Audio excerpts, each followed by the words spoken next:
मादा है उसका प्रवेश उनकी सीमा में नहीं होता। यहां तक कि विभांडक महर्षि के आश्रम की सीमा में वृक्ष होते थे, लताएं नहीं होती थी। क्यों? बोले स्त्री पुरुष में भेद क्या है ये मेरे पुत्र को कभी पता ही न चले, तभी वो नैष्ठिक ब्रह्मचारी हो सकेगा। जैसे सुखदेव जी महाराज हैं कि स्त्री पुरुष में क्या भेद है उन्हें पता नहीं।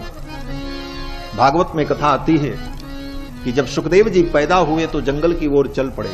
यम प्रव्रजंतम अनुपेतम अपेत कृत्यम द्वैपायनो विरह कातर आजुहाव पुत्रेति तन्मयतया तरवोभिनेदुस्तम सर्वभूत हृदयम मुनिमानतोस्मि। सुखदेव जी चले जा रहे हैं जंगल की ओर, दिगंबर, 16 वर्ष की अवस्था, और भगवान का स्मरण करते हुए चल पड़े। 16 वर्ष तक तो मां के गर्भ में ही थे और जन्म लेते ही चल पड़े। वेद व्यास जी पीछे पीछे दौड़ पड़े, बेटा रुक जाओ रुक जाओ। पुत्रेति तन्मयतया तरवो विनेदु। और सुखदेव जी जिस रास्ते से निकले उसी रास्ते में एक सरोवर था। उस सरोवर में कुछ स्त्रियां स्नान कर रही थीं। सुखदेव जी उसी रास्ते से चले गए, स्त्रियां उन्हें देखती रहीं। लेकिन जब पीछे से वेद व्यास जी आए अपने पुत्र को ढूंढते ढूंढते, तो स्त्रियों ने लज्जा के वश होकर वस्त्र धारण किया और अपने मुंह को ढक लिया, घूंघट किया। तो वेद व्यास जी ने पूछा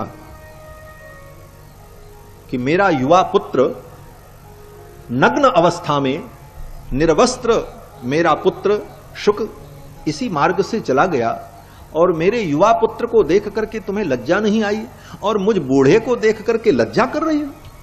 ये वेद व्यास जी ने पूछा। तो उन स्त्रियों ने क्या कहा? स्त्रियों ने कहा, हे मुनिवर, स्त्री पुंभिदान विभक्ति दृष्टि ही।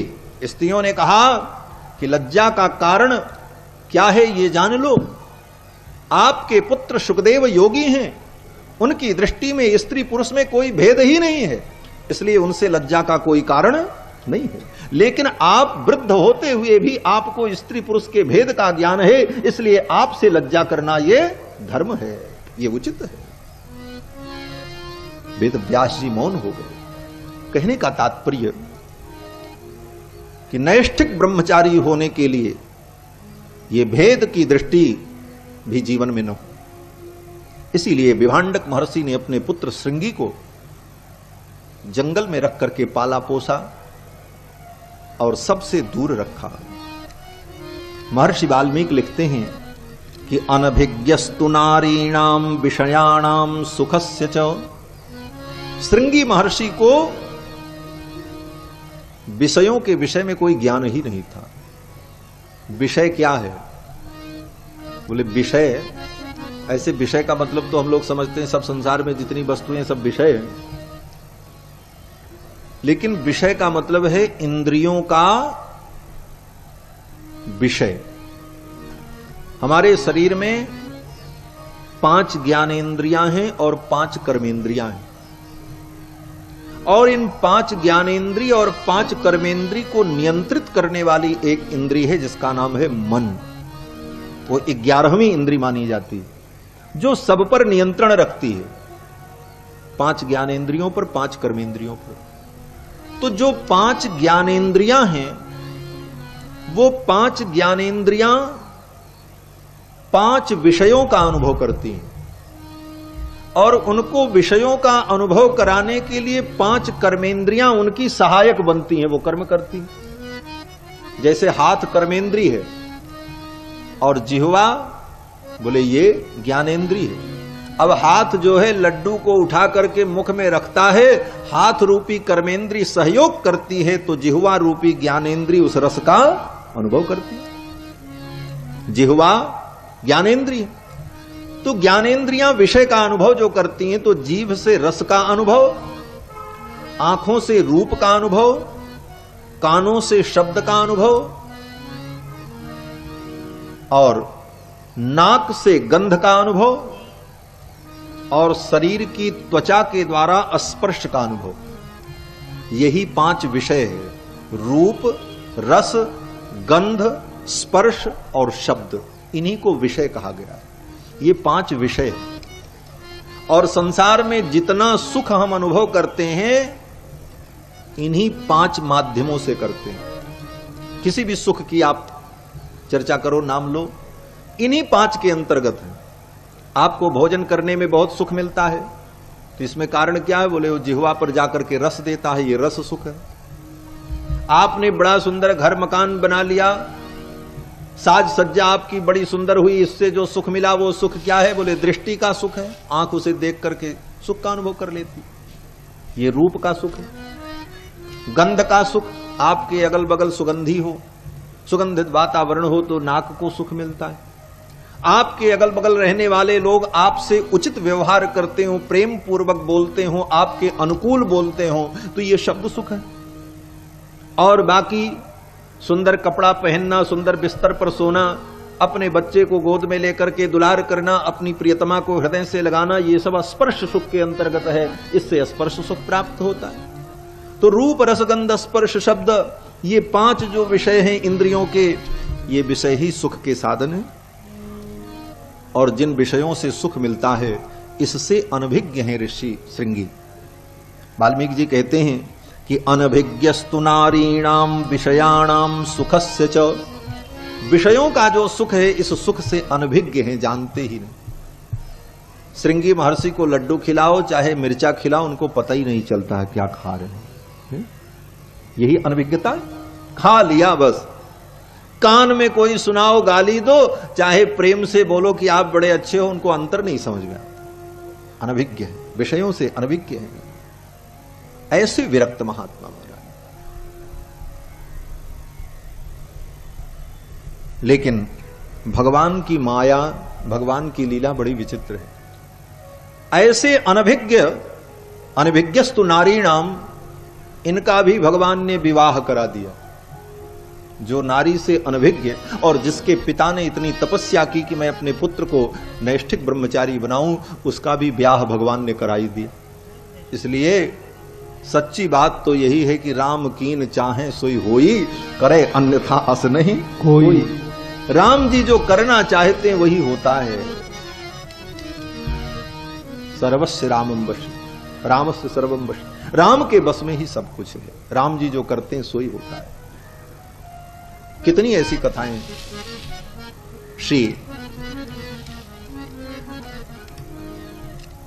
जयदेव कवि की कथा है, पिछले साल भक्तमाल में मैंने सुनाया था। श्री जयदेव कवि इतने बड़े विरक्त कि पेड़ के नीचे रहते, घर नहीं बनाया, और एक पेड़ के नीचे भी एक दिन रहते थे, दूसरे दिन दूसरे पेड़ के नीचे चले गए कि कहीं आसक्ति न हो जाए कि ये मेरी जगह है, मुझे यहां बैठना चाहिए। इतने विरक्त। लेकिन भगवान की ऐसी माया कि भगवान ने उनका 2-2 ब्याह करा दिया और 2-2 गृहिणियां। ऐसी रचना रचते हैं। ये ठाकुर भी बड़े कौतुकी हैं। हमारे पूज्य स्वामी जी कहते, ये ठाकुर हमारा जो है ना, ये बहुत अमनिया बिगाड़ है। जो जितना नियम बनावे तो ठाकुर पहले उसके नियम को बिगाड़ करके उस नियम का जो अभिमान है उसको मिटा देता। नियम का जीवन में पालन हो दृढ़ता पूर्वक, लेकिन उन नियमों का अगर अभिमान आ गया कि हम तो बड़े नियम निष्ठ हैं, तो ठाकुर 1 मिनट में तुम्हारे नियम को बिगाड़ सकते हैं। 1 सेकंड नहीं लगेगा नियम बिगाड़ने में। जन अभिमान न राखें काऊ। किसी भी प्रकार का अभिमान अगर जीवन में आ गया, अपनी योग्यता का, अपने त्याग का, अपने बल का, अपनी बुद्धि का, अपनी तपस्या का, तो भगवान 1 मिनट में सब बराबर ही कर देते। जयदेव कवि इतने बड़े विरक्त महात्मा, लेकिन ठाकुर की इच्छा 2-2 ब्याह करा दिया। एक पंडित जी थे, जगन्नाथपुरी गए, भगवान से प्रार्थना की, प्रभु मेरे कोई संतान नहीं है, संतान हो जाए बस, उस संतान को मैं आपको समर्पित कर दूंगा। प्रार्थना करके गए, जगन्नाथ भगवान ने इच्छा पूर्ण की। जाने के बाद कन्या भई, तो कन्या को लेकर के गए, जगन्नाथ भगवान को समर्पित कर दिया। प्रभु ये कन्या आपकी। तो जगन्नाथ भगवान ने पंडित जी से कहा कि ये कन्या आपने मुझे समर्पित कर दी, अब मैं जो आज्ञा करता हूं उसका पालन करो। बोले क्या आज्ञा है? बोले बंगाल प्रांत में चले जाओ, वहां पर फला गांव में जयदेव नाम के एक ब्राह्मण हैं जो मेरे ही स्वरूप हैं, इस कन्या का उन्हें दान कर दो, ये मेरी आज्ञा है।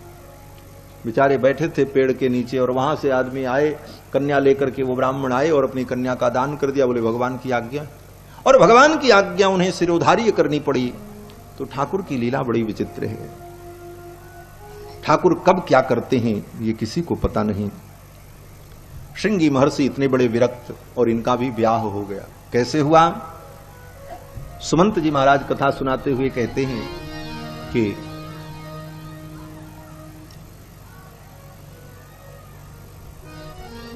अंग देश के राजा महाराज रोमपाद, बड़े प्रतापी राजा महाराज रोमपाद,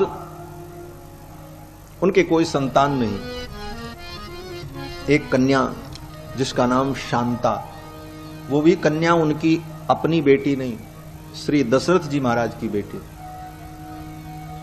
सुमित्रा जी के द्वारा एक कन्या पहले ही उत्पन्न हुई थी और श्री दशरथ जी ने अपनी कन्या सुमित्रा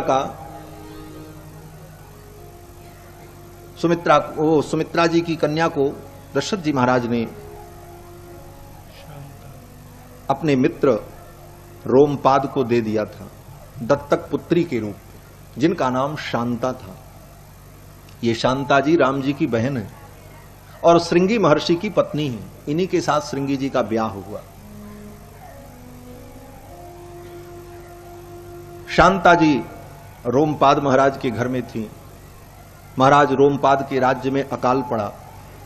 ब्राह्मणों को बुलाकर के महाराज रोमपाद ने कहा कि ये अकाल दूर कैसे होगा? तो ब्राह्मणों ने, ऋषियों ने कहा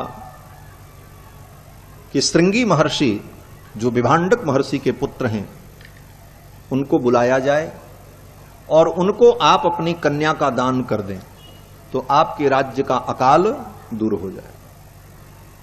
अब कौन लावे श्रृंगी महर्षि को? विभांडक महर्षि के आश्रम की सीमा में कोई जा नहीं सकता, ऐसे कठोर नियम। लेकिन भगवान की लीला बड़ी अद्भुत।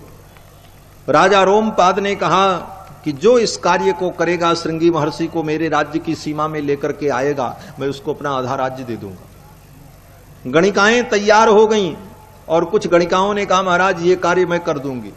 और वो नर्तकियां जो थीं वो सब साजो सामान लेकर के गईं और एक नाव लेकर के गईं। जिस नदी के तट पर श्रृंगी महर्षि रहते थे वहीं नाव को लगा दिया और नाव से उतर करके दूर दूर से पता लगाया कि विभांडक महर्षि कब आश्रम से बाहर जाते हैं। कंदमूल फल लाने के लिए किसी काम से तो जाते ही होंगे। उसी समय मैं श्रृंगी से मिलूंगी और तब अपना काम बनेगा। और उन गणिकाओं ने सब पता लगाया और जब विभांडक महर्षि कंदमूल फल लेने के लिए कहीं बाहर गए तो धीरे से सब आश्रम में पहुंच गए। श्रृंगी महर्षि ने देखा, आज जीवन में पहली बार किसी स्त्री को देखा। अनभिज्ञस्तु नारीणाम। तो श्रृंगी महर्षि ने सोचा कि जैसे मैं ब्रह्मचारी हूं, वेद पढ़ता हूं, उसी तरह ये लोग भी वेद पढ़ते हों। ये भी पुरुष ही हैं, ऐसा अनुभव किया। और श्रृंगी महर्षि ने कहा आइए, आपका स्वागत है, आप मेरे अतिथि हैं।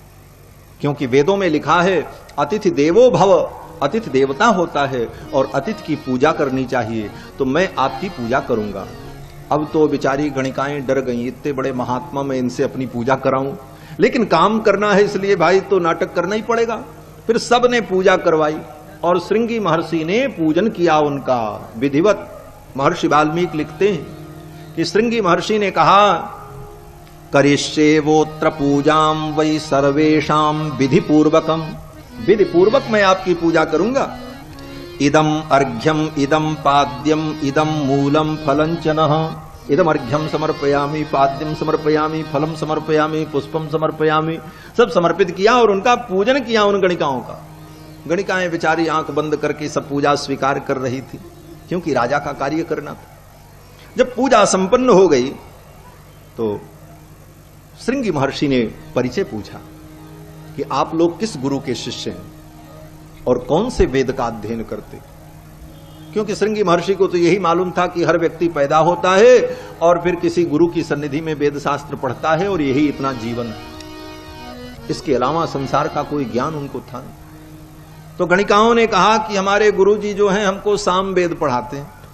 बोले गुरुजी का नाम क्या है? तो गणिकाओं ने कहा हम अपने गुरु का नाम नहीं ले सकते, क्योंकि शास्त्र में विधि है आत्मनाम गुरो नाम नामाति कृपणस्य च। उन गणिकाओं ने कहा कि आत्मनाम गुरोर नाम, अपना नाम और अपने गुरु का नाम, और नामाति कृपणस्य च, नामानि कृपणस्य च, कृपण का नाम कंजूस व्यक्ति का नाम, और ज्येष्ठा पुत्र कलत्रयो, ज्येष्ठ पुत्र और अपनी पत्नी और अपने पति, इतने लोगों का नाम लेने का निषेध है शास्त्रों में। अपना भी नाम अपने मुंह से बार बार नहीं लेना चाहिए। कभी कोई मजबूरी आ जाए तो कहना पड़े तो वहां कह दे, नहीं तो बार बार अपना नाम लेकर के कहे कुछ बात करे तो ये उचित नहीं माना जाता। और गुरु का नाम भी नहीं लेना चाहिए। गुरु का मतलब, गुरु के अंतर्गत वे सभी श्रेष्ठ लोग आते हैं जो पूजनीय हैं। पिता, मामा, चाचा, गुरु, ये सब, बाबा, दादा, ये सब गुरु हैं। गुरु शब्द से इन सब का बोध होता है। तो आत्मनाम गुरोह नाम, और कृपण व्यक्ति का नाम, कंजूस व्यक्ति का नाम, और बड़े पुत्र का नाम, अपने बड़े बेटे का नाम नहीं लेना चाहिए। इसीलिए पुरानी परंपरा है, माता पिता बड़े बेटे को बाबू भैया कह के बुलाते हैं। बाबू इधर आओ, भैया इधर आओ, ये करो वो करो, नाम नहीं लिया जाता। और पत्नी का नाम भी नहीं लेना चाहिए। अब आजकल तो फैशन है पत्नी का नाम पति ले और पति का नाम पत्नी ले रही, लेकिन पति पत्नी को एक दूसरे के नाम का उच्चारण नहीं करना चाहिए। इसीलिए पुरानी परंपरा थी, पत्नी जब बुलाती पति को तो ये जी वो जी, यही तो कहते हैं, ये जी सुनो वो जी सुनो है? और पति क्या कहते, अरे फलाने की मम्मी सुनो है? यही तो कहा जाता, फलाने की मैया सुनो है? तो ये परंपराएं हैं, इनके पीछे रहस्य है, शास्त्र सम्मत सिद्धांत है। और आधुनिक दुनिया को देखकर, आधुनिकता की दौड़ में आगे बढ़ने के लिए अपनी पुरानी परंपरा को हम दकियानुसी समझकर, उसे पुरानी परंपरा समझ करके अगर उसका हम त्याग करते हैं तो हम घाटे में रहेंगे, हमारा कल्याण नहीं होगा। इसलिए अपनी प्राचीन परंपराओं को संरक्षित रखना चाहिए, उन परंपराओं का अपने कुल के अनुरूप निर्वाह करना चाहिए, यही धर्म है। इन परंपराओं का भी बहुत बड़ा महत्व है। पारस्कर गृह सूत्र का जब हम लोग अध्ययन कर रहे थे तो विवाह की पद्धति, विवाह की विधि का वर्णन है पारस्कर गृह सूत्र में। तो गुरुजी पढ़ा रहे थे तो उसमें प्रकरण आया कि सारी विधि का वर्णन करने के बाद महर्षि पारस्कर ने लिखा है कि इतनी विधि करने के बाद उस घर की बूढ़ी स्त्रियां, बड़े लोग जो विधि बतावें वो भी विधि करना चाहिए। वेदों ने इसको प्रमाणित किया। इसीलिए विवाह में जो अपने अपने देश में माताएं सब विधि बताती हैं, अब ये देवता की पूजा करो, अब पीपल की पूजा करो, कुआं की परिक्रमा करो, वो वेद में कहीं नहीं लिखा है, लेकिन परंपरा से होता है और उसको भी वेदों ने मान्यता दी है कि वो भी कर लेना चाहिए। प्राचीन परंपराओं का इतना महत्व है। तो उन गणिकाओं ने कहा गुरु का नाम नहीं लेना चाहिए, गुरु जी का नाम हम कैसे लें, हम लोग सामवेद पढ़ते हैं। तो श्रृंगी महर्षि बड़े आनंदित हुए और फिर उन गणिकाओं ने कहा हम आपके लिए कुछ लेकर के आए। और वो गणिकाएं सुंदर सुंदर लड्डू, रसगुल्ला, ये सब लेकर के आई थी मिठाई। जंगल में तो कभी बाबा जी ने देखा ही नहीं था, वहां कहां मिले ये सब। जब दिया खाने के लिए तो मोदकान प्रददुस्तस्मै, मोदक दिया, लड्डू, भक्ष्याश्च विविधान क्षुबान तानि चास्वाद्य तेजस्वी फलानीति स्म मन्यते। जब रसगुल्ला को खाया श्रृंगी महर्षि ने तो उनको समझ भी नहीं आया कि ये क्या है, क्योंकि इतने विरक्त थे, कभी देखा ही नहीं। तो पूछा श्रृंगी महर्षि ने उन गणिकाओं से कि ये कौन सा फल है, इसमें बीज भी नहीं है, छिलका भी नहीं है, इस फल का नाम क्या है। उसको फल समझा। महर्षि वाल्मीकि कहते हैं फलानीति स्म मन्यते, फलानी इति मन्यते, ये फल है ऐसा अनुभव किया। तो गणिकाएं भी बड़ी चतुर थी। उन गणिकाओं ने कहा ऐसा फल मेरे देश में होता है, आपके देश में नहीं होता, हमारे यहां तो ये सब पेड़ में लगते हैं। अब तो बड़े प्रसन्न हुए श्रृंगी महर्षि, बोले चलो हम भी घूम करके आते हैं। और श्रृंगी महर्षि को उन गणिकाओं ने आदर पूर्वक धीरे से नाव में बैठा लिया और नाव का लंगर खोल दिया।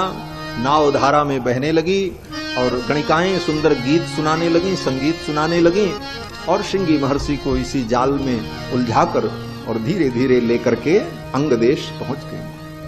अंग देश की सीमा में जब नाव का पहुंची तो अंग देश के राजा महाराज रोमपाद पहले से तैयारी करके बैठे थे। नदी के तट से लेकर के महल तक मखमल के पावड़े बिछे हुए थे महाराज श्रृंगी के स्वागत के लिए।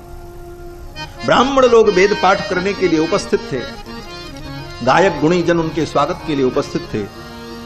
श्रृंगी महर्षि की नाव का जब पहुंची और नाव से उतरकर ज्यों ही अंग देश की सीमा में श्रृंगी महर्षि ने अपने चरण को रखा, उसी समय घनघोर बादल आ गए, आकाश आच्छादित हो गया और झरझर झरझर वर्षा प्रारंभ हो गई, अकाल दूर हो गया। फिर तो आदर पूर्वक श्रृंगी महर्षि को लेकर के महाराज रोमपाद अपने महल में गए, उनका पूजन किया और पूजन करने के बाद शांताम शांतेन मनसा राजा हर्षमवापसः, राजा रोमपाद ने अपनी बेटी शांता का दान कर दिया, ब्याह कर दिया।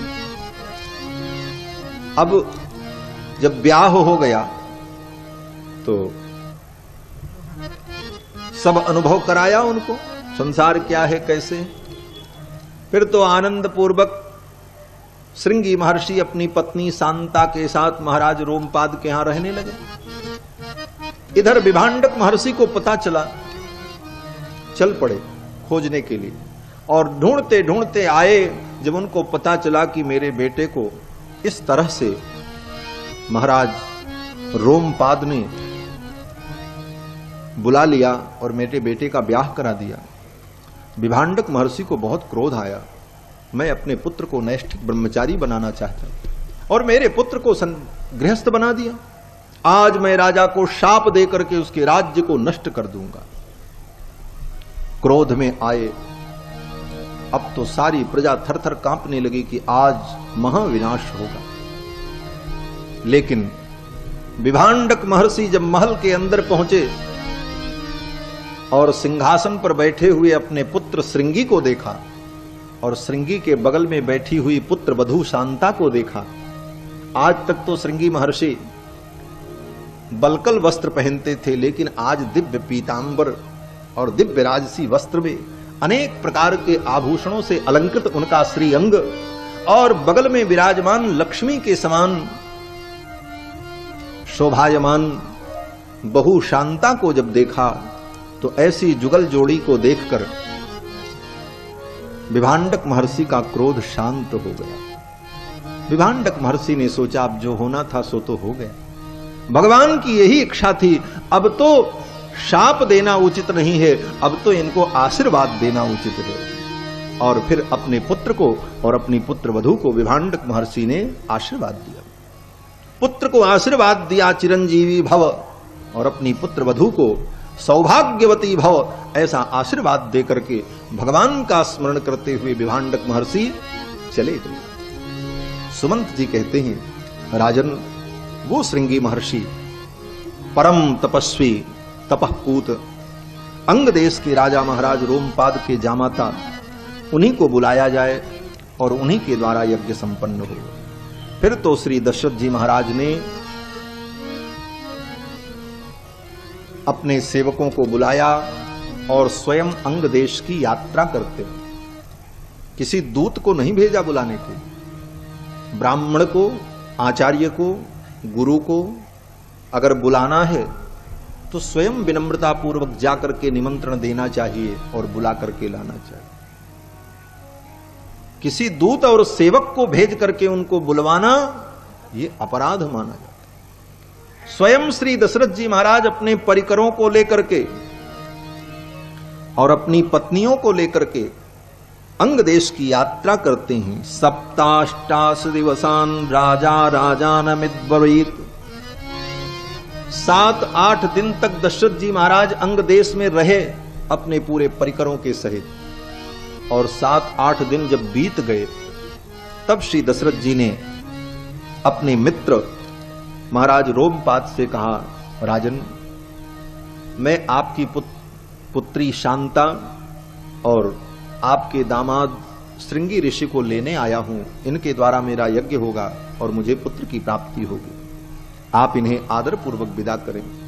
फिर तो महाराज रोमपाद ने अपनी बेटी और दामाद को आदर पूर्वक विदा किया है और श्री दशरथ जी महाराज उनको लेकर के श्री अवध आए,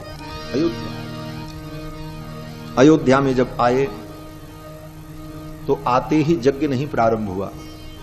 अब आने के बाद श्रृंगी महर्षि और शांता जी कुछ दिन निवास करते हैं। महर्षि वाल्मीकि लिखते हैं कि ततः काले बहुतिथे, श्रृंगी महर्षि और शांता जी के आ जाने के बहुत दिन बाद, ततः काले बहुतिथे कस्मिश्चित सुमनोहरे, कोई सुंदर दिन आया। सुंदर दिन का मतलब शुभ मुहूर्त। कब? बोले बसंते समनुप्राप्ते, बसंत ऋतु जब आई तो यज्ञ करने का संकल्प हुआ। राज्ञो यष्टुम मनोभवत, तब यज्ञ की विधि प्रारंभ होती है। सरजू जी के तट पर दिव्य मंडप का निर्माण हो गया और श्री दशरथ जी महाराज ने वैदिक मंत्रोच्चार के मध्य में यज्ञ का संकल्प किया और यज्ञशाला में प्रवेश किया। अश्व छोड़ा गया। अब अश्व 1 वर्ष तक भ्रमण करेगा और 1 वर्ष के बाद अश्व जब घूम करके आ जाएगा तब यज्ञ की पूर्णाहुति होगी, क्योंकि अश्वमेध यज्ञ तो 1 वर्ष में होता है। अश्व छोड़ दिया गया, अश्व घूमने के लिए चला गया। अश्व जब जाता है, अश्वमेध यज्ञ का घोड़ा, तो उसके साथ हजारों सैनिक, बड़े बड़े वेद के विद्वान उसके साथ चलते हैं, क्योंकि वो अपनी मर्जी से चलता, जहां जाए उसे रोका नहीं जाता, जिस दिशा में वो जाए। और वो घोड़ा जाता किस दिशा में है? बोले जिस दिशा में कोई राजा अभिमानी होते हैं उन्हीं के राज्य में वो घोड़ा प्रवेश करता है और फिर उस राजा के साथ युद्ध होता है और उस घोड़े को मुक्त करा करके फिर आगे बढ़ा जाता है। ऐसी सारी विलक्षण विधियां हैं। यज्ञों की विधि बड़ी विलक्षण है। ऐसे ऐसे यज्ञ का वर्णन है वेदों में। एक यज्ञ का तो वर्णन है, एक दिन अभी चर्चा हो रही थी सरस्वती नदी की, कि सरस्वती नदी अंतर्वाहिनी नदी है, कुरुक्षेत्र से प्रकट होती है और भीतर भीतर पृथ्वी के अंदर से चलती हुई वो नदी प्रयाग तक आती है और गंगा जमुना में जहां संगम होता है वहीं पर वो मिल जाती है। अंतर्वाहिनी। वेदों में एक ऐसे यज्ञ का वर्णन है जो यज्ञ सरस्वती नदी के किनारे होता है। तो कैसे होता है? बोले भूगर्भ विज्ञान के अंतर्गत वो तय किया जाता है कि सरस्वती नदी किस देश से होकर के, किस मार्ग से होकर के जा रही है, और बहुत बड़ी गाड़ी बनाई जाती है, बड़ी बड़ी पहियों वाली, और उसी गाड़ी के ऊपर यज्ञ मंडप बनता है और कुरुक्षेत्र से वो यज्ञ प्रारंभ होता है। एक दिन यज्ञ हुआ और सायंकाल यज्ञ समाप्त होने पर अध्वर्यु स्फय नाम के एक अस्त्र को फेंकता है और जितनी दूर वो फेंके और जहां पर वो अस्त्र जाकर के गिरे, दूसरे दिन वो खींच करके गाड़ी वहां खड़ी की जाती, फिर वहां यज्ञ होता। इस प्रकार कुरुक्षेत्र से चलते हुए प्रयाग में आकर के उस यज्ञ की पूर्णाहुति होती है, क्योंकि प्रयाग का मतलब ही है प्रकृष्टो यागः यत्र भवति सब प्रयागः।